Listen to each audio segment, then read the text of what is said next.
से ले चलते हैं। हरियाणा के मुख्यमंत्री मनोहर लाल इस वक्त प्रेस कॉन्फ्रेंस कर रहे हैं। एक बटालियन में कितने लोग होंगे? 1000 लोग लगभग। तो 1000 लोगों की व्यवस्था वहाँ उसी ज़िले में कहीं ना कहीं, ताकि आवश्यकता पड़ने पर कभी भी उसका मानो उपयोग करना हो तो उपयोग किया जा सके। हमने एक पुलिस में एनफोर्समेंट ब्यूरो अलग से बनाया है। उसके लिए 5-6 विभागों में, खास करके जिनमें टैक्सेशन की चोरी होती है, जहाँ कहीं थोड़ा इस प्रकार के विषय जो लोगों के नाते भी, सरकार के नाते भी अनपॉपुलर कहें, या जो एक किसी न किसी नुकसान को पैदा कर सकते हैं, इन चीज़ों को चेक करने के लिए पुलिस का एक लॉ एंड ऑर्डर के लिए अलग से सारा होगा, इन्वेस्टिगेशन के लिए होगा। लेकिन एक इस प्रकार के, जैसे माइनिंग है, जैसे एक्साइज टैक्सेशन है, जैसे पावर है, जैसे इरिगेशन है, तो इस प्रकार से 5-6 डिपार्टमेंट पहले विचार किए थे। लेकिन नूह जिले में जो ये काऊ प्रोटेक्शन एक बड़ा विषय है, वहाँ स्मगलिंग होती है, वहाँ गौ हत्या भी होती है। तो हम उस ज़िले में एनफोर्समेंट जो हमारा ब्यूरो है, उसको काऊ प्रोटेक्शन, ये जो सिक्योरिटी का जो काम है, ये भी उनके माध्यम से कराएंगे। और 100 जवान अलग से उस व्यवस्था के लिए वहाँ रखे जाएंगे, ताकि ये समस्या भी आगे ना आए। और मैं तो खास करके ऐसे मुस्लिम भाई, जो बहुत लोग मुसलमान भी हैं, जो गोरक्षा के हित में भी बोलते हैं, काम करते हैं, उनका कोई उसमें विरोध नहीं है, बल्कि सहयोग भी करते हैं, खुल करके उसमें इस मूवमेंट में साथ देता है। तो मैं तो ऐसे मुस्लिम नौजवानों को भी प्रोत्साहन के नाते से अलग से योजना बना करके भी उनको प्रोत्साहन देंगे कि मुस्लिम लोग भी अगर गोरक्षा में आगे आते हैं, ताकि वहाँ किसी प्रकार का आपसी भाईचारा ये न बिगड़े, हमेशा के लिए इन चीज़ों को हम ठीक कर सकें। तो इसका भी एक अलग से हम योजना बनाएंगे।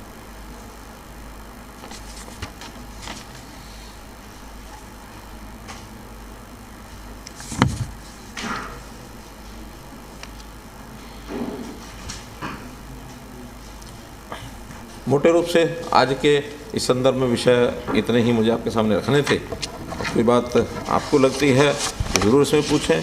एक मेरा निवेदन जैसे जनता से रहता है कि सब लोग शांति कायम करने के लिए वो सहयोग करें, आगे आएँ, वैसे मीडिया से भी मैं अपील करूँगा कि हम जो भी विषय बातचीत करें, चाहे प्रिंट में, चाहे इलेक्ट्रॉनिक में, उसमें कैसे हम शांति कायम करने में सहयोगी हो सकते हैं।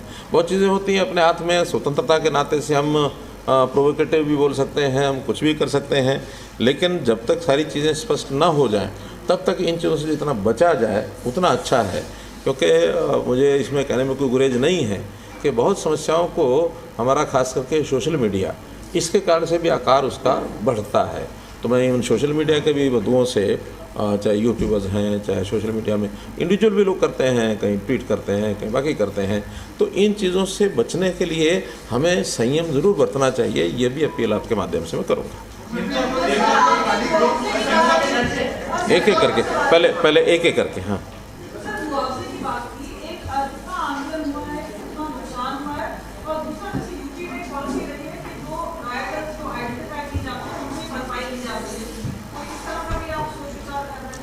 हमने एक एक्ट बना लिया है और उस एक्ट में ये पारित किया गया है कि कोई भी जो लॉस है, चाहे वो पब्लिक प्रॉपर्टी का होगा, चाहे किसी की प्राइवेट प्रॉपर्टी का होगा, ये ठीक है कि पब्लिक प्रॉपर्टी का तो सरकार ही सू करेगी, लेकिन प्राइवेट प्रॉपर्टी का उसको अपने आप सू करना पड़ता है।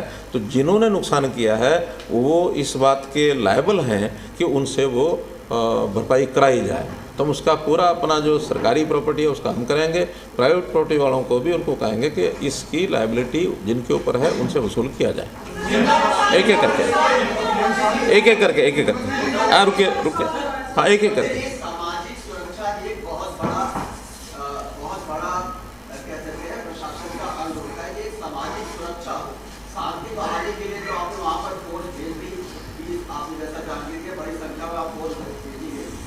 सामाजिक सुरक्षा है उसके लिए सरकार क्या कर रही है वहाँ पर?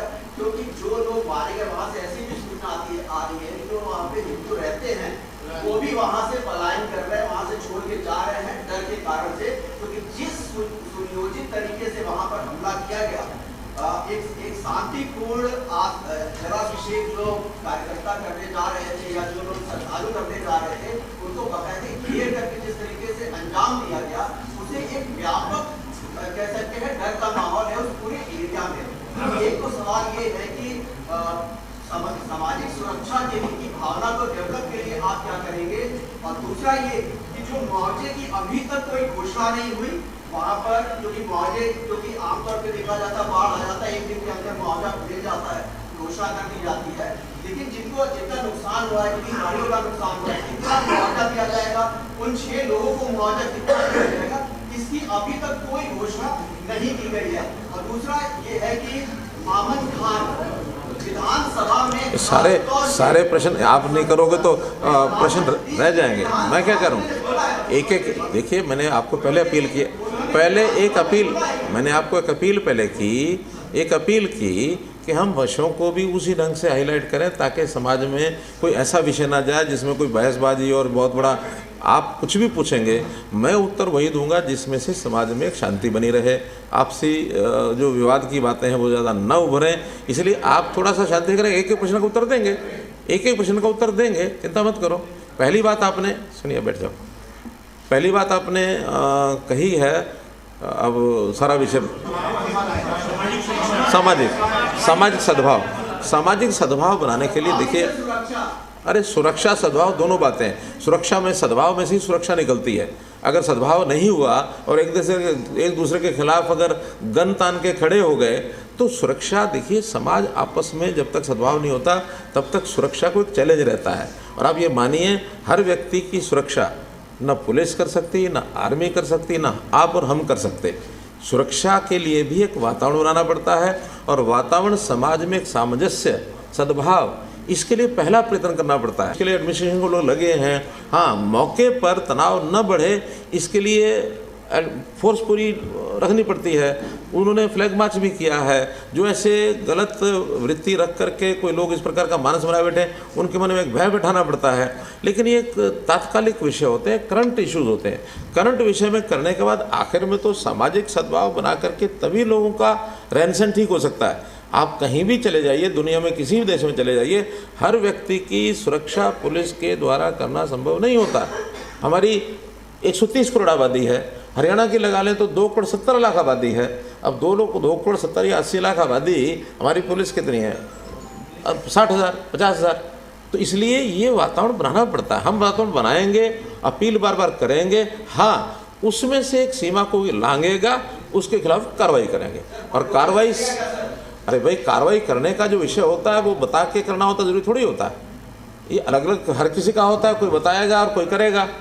आप धीरे धीरे चीज़ें देखेंगे, आपके सामने आएंगी। कल क्या होगा, आज चीज़ें प्रोसेस में हैं।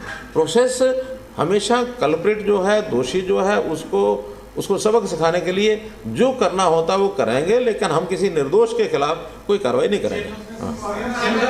एक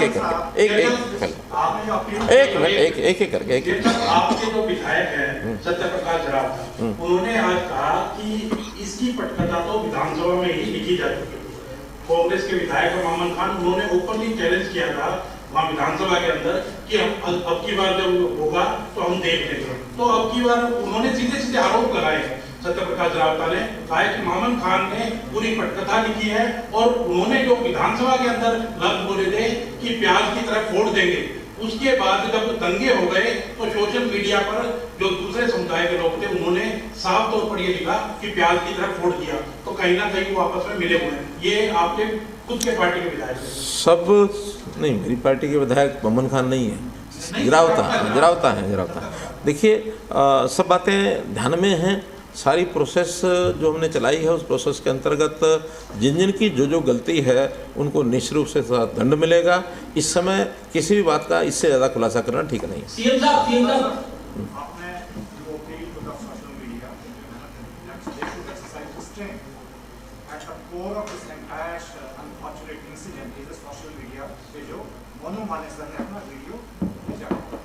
Why is that your government has been unable to arrest Manu Manesar, who has emerged as the key villain in this entire episode? One, why is that? And the second thing, you have said people from outside had also in fact known who are also responsible for this.